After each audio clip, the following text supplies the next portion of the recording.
madame, bonjour mademoiselle, bonjour monsieur. Nous nous trouvons à Marchiennes dans un camp, une représentation de cette grande guerre 14-18 où des millions de morts malheureusement ont été effectués à cette guerre. Alors aujourd'hui nous allons découvrir en France ce qui s'est passé pendant ces 4 jours à Marchiennes. Cette guerre a atteint une échelle et une intensité inconnues jusqu'alors. Elle a mis en jeu plus de soldats, provoqué plus de morts et causé plus de destruction matérielle que toutes les guerres antérieures.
Pascal, une grande journée pour vous aujourd'hui, le centenaire de cette grande guerre. Pouvez-vous nous parler un peu justement de cette exposition que nous trouvons ici? Oui, pas de souci. Donc comme ici, là, sur le présentoir, Fellmütze, donc on va dire chez les Français calot, mais Fellmütze allemand, donc ce que les troupes avaient. Ici, un képi de chasseur à cheval, dont il est en présentation là-bas avec son casque. Un casque aussi de chasseur. Un shako de chasseur. Et ici le traditionnel képi du piou-piou, parce qu'il faut bien dire qu'en 14 il n'avait pas de casque, il y avait que les dragons et les hussards et les chasseurs. Donc le piou-piou avait ça en 14 quand la guerre s'est déclarée. Bien, nous avons déjà pu admirer cette grande collection, qu'on peut appeler très grande collection d'ailleurs, beaucoup de munitions, comme vous le disiez tout à l'heure. Oui. Comme là, je vais présenter quelques obus anglais, et puis là-bas anglais, allemand, français, quoi, de différents calibres. Comme là du 60 Pounder anglais, qui peut correspondre aux 155 Schneider français, quoi, pour donner le calibre. Donc shrapnel avec des billes en plomb, ce qui faisait beaucoup de dégâts au niveau des troupes, quoi. Quand ils n'étaient pas atteints par les billes en plomb, ils étaient atteints par les éclats d'obus, comme il y a ici dans la vitrine que j'ai mis en présentation. Et ici les vitrines de différentes baïonnettes, différentes grenades françaises, anglaises, allemandes, ce qui pouvait faire du dégât malheureusement aux troupes. Parce qu'il faut bien dire que c'était pas spécialement le fusil qui faisait du dégât, mais surtout l'artillerie, quoi.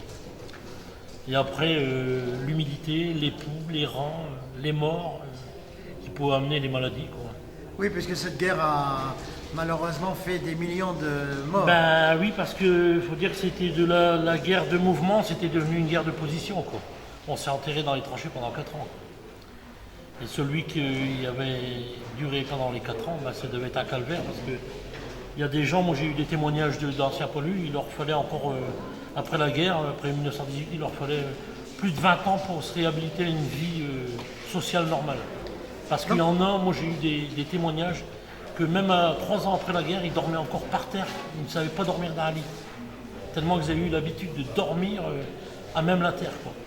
Donc Pascal, cette exposition qui va durer jusqu'au 11 novembre, je crois. Oui. D'accord. Est-ce qu'on peut la retrouver ailleurs prochainement? Je pense, nous étant collectionneurs, on veut faire, perdurer, continuer la mémoire de ces gens-là qui ont laissé leur vie à 20 ans, voire 25 ans. Parce que, comme beaucoup de jeunes me posent la question, moi je suis garde d'honneur aussi à Notre-Dame de Lorette. Bon, j'y suis pour l'instant parce que je suis ici. Mais pour les jeunes, souvent ils se disent que c'est des vieux. Et quand moi je leur explique qu'ils ont entre 18 et 20 ans, ils n'arrivent pas à se mettre une image d'une personne jeune. Pascal, merci beaucoup, voilà. Et puis très bonne exposition. Merci.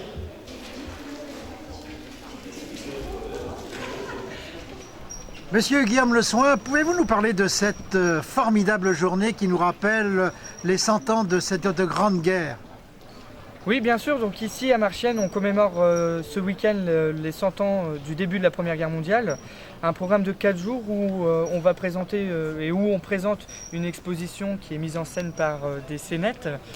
Une exposition de matériel et d'uniformes mis en scène avec une fresque importante qui a été créée par un artiste peintre amateur du coin et puis de matériel qui a été retrouvé sur la région Nord-Pas-de-Calais, puisque avant tout ce qu'on souhaite, c'est de mettre en avant aussi notre territoire qui est avant tout des terres de bataille. Après, on a fait appel à des groupes de reconstitution, des reconstituants qui donc, de l'ordre d'une centaine de personnes qui représentent 6 nations belligérantes, reconstituent un bivouac comme à l'époque. Le seul point noir, c'est qu'on n'a pas pu recréer des tranchées puisqu'on est sur un site historique protégé. Et puis un ensemble d'animations est organisé puisqu'on a un partenariat avec l'Éducation nationale et 2 écoles en priorité de la commune, l'école Brassens et l'école du Grand Molne, qui avec une association et troupe de théâtre basée sur Pozières, Dicker Code 160, ont depuis juin mis en place toutes des scènes et ils reconstituent donc une classe de 1914 et une classe de 2014 qui est présentée en salle des fêtes et avec tout un décor reconstitué comme à l'époque. Et puis encore des animations autour, toujours pareil, de la Première Guerre mondiale, puisque cette même troupe de théâtre Mela, de professionnels, se produit et présente un spectacle Ménard, un sacré zèbre, qui est une production qu'ils ont créée et écrit eux-mêmes et qui est de faits historiques. L'ensemble est aussi assuré après d'orgues de barbarie qui sont venus sur le site pour de la musique d'époque et chanté et repris avec les badauds présents pour venir visiter l'ensemble. Vous avez derrière vous, on peut appeler ça un meuble? un meuble, un joli taxi de la Marne d'époque. Pour ceux qui parlaient de moi. Vraiment authentique, et c'est vraiment ça qui est intéressant, c'est que encore aujourd'hui il y a des personnes passionnées d'automobiles, de véhicules qui les restaurent et font partager le patrimoine en France, puisque ce fameux taxi de la Marne, Renault AG1 de 1909, est parfaitement en état de rouler, et c'est vraiment intéressant. Alors donc ces journées se finiront avec un feu d'artifice, mais avant avec une présence politique. Bien entendu, le 11 novembre, traditionnellement, dans chaque commune, le matin aura lieu la cérémonie municipale, comme ici à Marchiennes, mais se tiendra à 18 h une cérémonie militaire officielle nationale qui sera présidée par le secrétaire d'État aux anciens combattants et à la mémoire, M. Kader Arif, et en présence de hautes autorités du département, le préfet de région, des généraux et de l'ensemble des invités et du public en priorité marchiennois qui, on l'espère, sera présent pour cette manifestation. Et comme vous l'avez dit, un feu d'artifice qui clôturera la manifestation du centenaire Marchiennes 1914-2014. Eh bien, laissons découvrir à nos téléspectateurs cet ensemble et ces journées qui se passent donc à Marchiennes. Merci beaucoup et à très bientôt. Merci.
C'est une bonne idée ça. Soldats, à mon commandement, garde à vous. Repos. Garde à vous. Présentez. Armes. Pour les couleurs. Envoyez.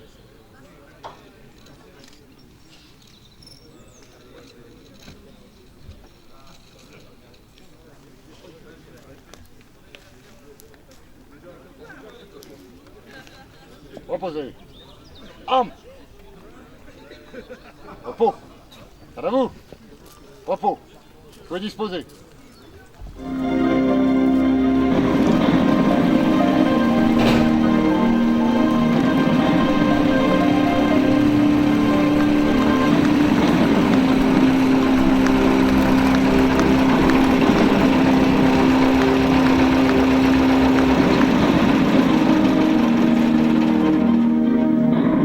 Première classe, Marcel, pouvez-vous nous parler de votre compagnie? Absolument, le groupe d'évocation historique Seine-et-Marne 1914 est né de la volonté d'amis passionnés de l'histoire de la Première Guerre mondiale de recréer une image vivante du passé. Il invite les jeunes générations à se souvenir de ce moment si lointain, mais néanmoins si proche que fut la Première Guerre mondiale. Les soldats en tenue de 1914, avec le fameux pantalon rouge Garance et la tenue gris de fer bleuté, vous rappellent dans cette visite au... Peloton, garde à vous. Au coude à gauche, alignement. Fixe. Arme sur l'épaule. Droite. Présentez. Arme.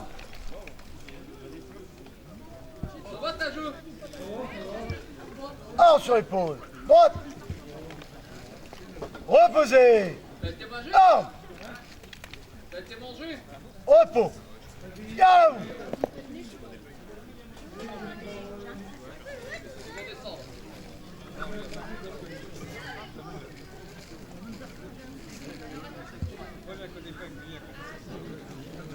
Infirmier, est-ce que tous ces hommes se lavent régulièrement les pieds? Ils ont intérêt, mon capitaine. Vous savez que s'ils n'entretiennent pas leurs pieds, ils risquent de développer de sérieuses maladies. Et ne sont pas des tirs au flanc. Bien, car si nous avons des fantassins qui ont mal aux pieds, qu'est-ce qui se passe? On les ampute. C'est cela même. Je vois que certains sourient. Le soldat l'anglais a un petit sourire en coin. Soldat, un pas en avant. Montrez-moi la culasse de votre arme.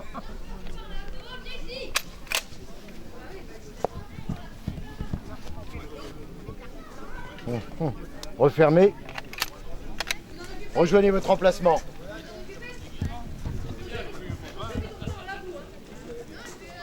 Dans l'ensemble.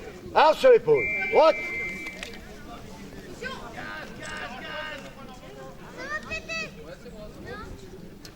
Bien votre positionnement. Reposez. Arme. Repos. Vous pouvez aller déjeuner. Merci, mon capitaine. Ça c'est anachronique.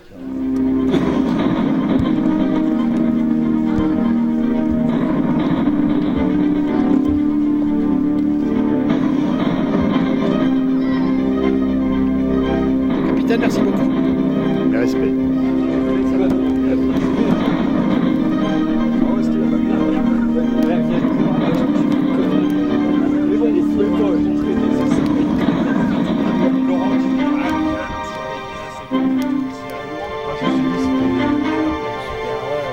Les photos que j'ai sorties, moi j'aime bien, j'adore ces photos. Pour moi, c'est les plus belles.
Pas de l'œil. Quick. Marche.